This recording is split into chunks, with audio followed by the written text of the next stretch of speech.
या बातमीचे प्रायोजक आहेत हॉटेल बडे मियां। पुण्यात झालेल्या हत्याकांडाची उकल झाली असून कौटुंबिक वादातून बहिणीनेच आपल्या भावाचा काटा काढल्याची माहिती पोलिसांनी दिली आहे। वनराज आंदेकरच्या 2 सख्या बहिणींना पोलिसांनी या संदर्भात ताब्यात घेतलं आहे। गुंड सोमनाथ गायकवाडच्या मदतीने बहिणीनेच आपल्या भावाचा काटा काढल्याचे पोलीस तपासात निष्पन्न झाले आहे। वनराज आंदेकरच्या हत्येच्या वेळी गॅलरीत बसून बहिणींनी मारा मारा अशा सूचना दिल्याचे पोलिसांनी सांगितलं आहे। पुणे पोलिसांनी 2 बहिणी व त्यांच्या नवऱ्यांना ताब्यात घेतलं आहे। संजीवनी कोमकर, कल्याणी कोमकर, गणेश कोमकर, जयंत कोमकर अशी अटक करण्यात आलेल्यांची नावे आहे। कौटुंबिक वादातून पुण्यात ही हत्या झाल्याचे पोलिसांनी सांगितले आहे। या संदर्भात पुण्याचे सहपोलीस आयुक्त रंजन कुमार शर्मा यांनी अधिक माहिती दिली आहे। रात्री समर्थ पोलीस स्टेशनचे हद्दीमध्ये इनामदार चौक या ठिकाणी वनराज आंदेकर आणि त्यांचे चुलत भाऊ उभे होता। त्याचवेळी काही मोटरसायकलवर लोक आले आणि त्यांनी जे आहे से त्यांच्यावर फायरिंग केलं आणि धारदार शस्त्राने त्यांच्यावर हल्ला केला। या फायरिंग दरम्यान 5 राऊंड जे आहे से फायर झालेला आहे आणि त्यानंतर त्यांना लगेच जे आहे KM हॉस्पिटल या ठिकाणी ॲडमिट करण्यात आला। परंतु ॲडमिट करण्याचे म्हणजे त्यापूर्वीच त्यांची मृत्यू झाली होती। त्यानंतर त्यांचे बॉडी जे आहे ससून हॉस्पिटलला पाठविण्यात आला आणि सध्या त्यांच्यावर जे आहे से पोस्टमॉर्टम चालू आहे। या प्रकरणामध्ये आतापर्यंत 4 आरोपी यांना अटक करण्यात आलेली आहे आणि बाकी आरोपीला निष्पन्न करून त्यांचे शोध चालू आहे। प्रथमदृष्ट्या हे जे घटना झालेली आहे हे कौटुंबिक वाद, प्रॉपर्टीचे वाद आणि जुने वाद यांच्यावरून झालेली दिसून येत आहे।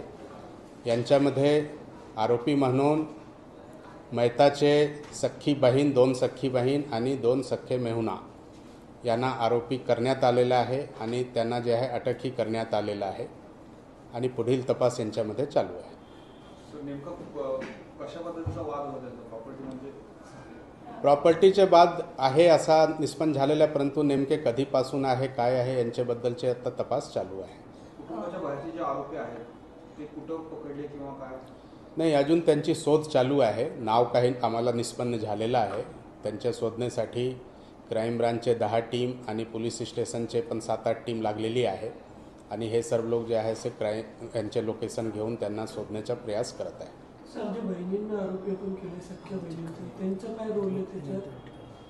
यांच्यामध्ये जे वनराज आंदेकर आहे त्यांचे वडिलांचीच फिर्याद घेण्यात आलेली आहे आणि त्यांचे असा आरोप आहे की या लोकांनी प्रॉपर्टी वादातून जे आहे से यांच्यामध्ये म्हणजे इन्स्टिगेट केलेलं आहे, अबॅटसारखे केलेले आहे आणि ज्यावेळी त्या लोकांवर हल्ले होत होता त्यावेळी हे लोक की यांना मारा अशा प्रकारचे त्यांच्या घरातून आवाज देत होत आहे। त्यामुळे त्यांचे प्रथमदृष्ट्या अशी हे आहे की या लोकांनीच जे आहे से हे कोणी दुसऱ्या लोकांना बोलून ते हे घटना करून घेतली आहे असं त्यांनी प्राथमिक आपल्याला माहिती दिलेली आहे।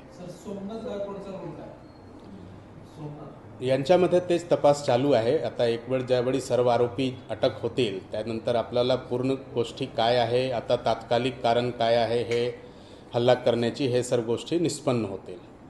गोळी लागली आहे का फक्त कोयत्याच्या वारामुळे त्यांचं निधन? प्राथमिक जे KM हॉस्पिटलचे डॉक्टरने सांगितलं होतं की जे आहे से हे जे आहे से धारदार शस्त्राने झालेली आहे, कारण त्यांना काही फायर आर्मचे गुंड दिसला नव्हता। आता PM पोस्टमॉर्टम चालू आहे। पोस्टमॉर्टममध्ये नेमके आपल्याला कळणार की कोणत्या इंजुरीमुळे त्यांची जी आहे मृत्यू झालेली आहे। आतापर्यंत 4 आरोपी अटक झालेला आहे। यांच्यामध्ये जे आहे से FIR प्रमाणे जे आहे से 15 आरोपी आहे आणि अजून आरोपी जे असेल तर जे आहे से ते तपासादरम्यान निष्पन्न करता येईल। किती वेपनचा एकूण समावेश असू शकतो याचा?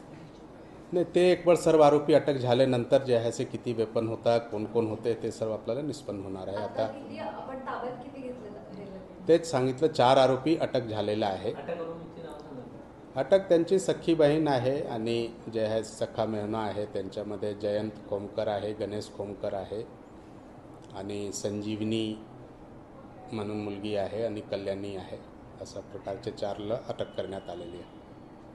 जयंत, संजीवनी, कल्याणी आणि गणेश बहिणी तिथं प्रत्यक्षदर्शी होत्या, ते सगळे आरोप आल्यानंतर त्यांनी काही सांगितलं की इथं आहे मारा असं काही? असा FIR मध्ये आलेली आहे। त्यांच्या वडिलांनी FIR दिली की असं ते सांगत होती ज्यावेळी यांच्यावर हल्ले होत होता त्यावेळी असं सांगत होती. तर हे FIR आता प्राथमिक रिपोर्ट आहे. आता सर्व गोष्टीचे व्हेरिफिकेशन होईल, सर्व गोष्टीचे जे आहे तपासाअंती जे आहे ते फायनली काय झालं होतं ते एक वेळ सर्व आरोपी आपल्या ताब्यात आल्यानंतर हे सर्व निष्कर्षवर आपण पोहोचू शकतो. घटनास्थळी बहिणी हजर होत्या तिथे कोणी? ते त्यांचे घर समोरासमोरच आहे, तर त्या ठिकाणी होती अशी FIR मध्ये माहिती मिळाली आहे. मटन, चिकन आणि बीफसाठी प्रसिद्ध असलेलं सोलापूर शहरातील विजापूर वेस्ट येथील प्रसिद्ध हॉटेल बडे मियाँ.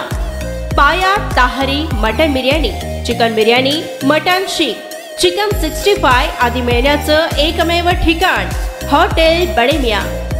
मटनमध्ये beef mutton rice, beef cheese अंगुरी, Bade Miyan special mutton, mutton अंगारा, मटन कढी, खीमा मसाला.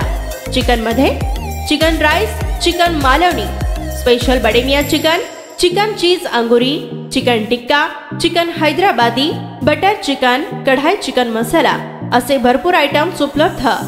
मटन बिर्याणी, चिकन बिर्याणी, बीफचे स्पेशल डिश सुद्धा जेवणासाठी उपलब्ध. खास हॉटेलमध्ये जेवणाची सोय आणि पार्सलची सोयही उपलब्ध. स्वस्त आणि मस्त जेवण मिळण्याचं विजापूर वेस्ट येथील एकमेव ठिकाण हॉटेल बडे मियाँ. आमचा पत्ता हॉटेल बडे मियाँ, विजापूर वेस्ट, सोलापूर.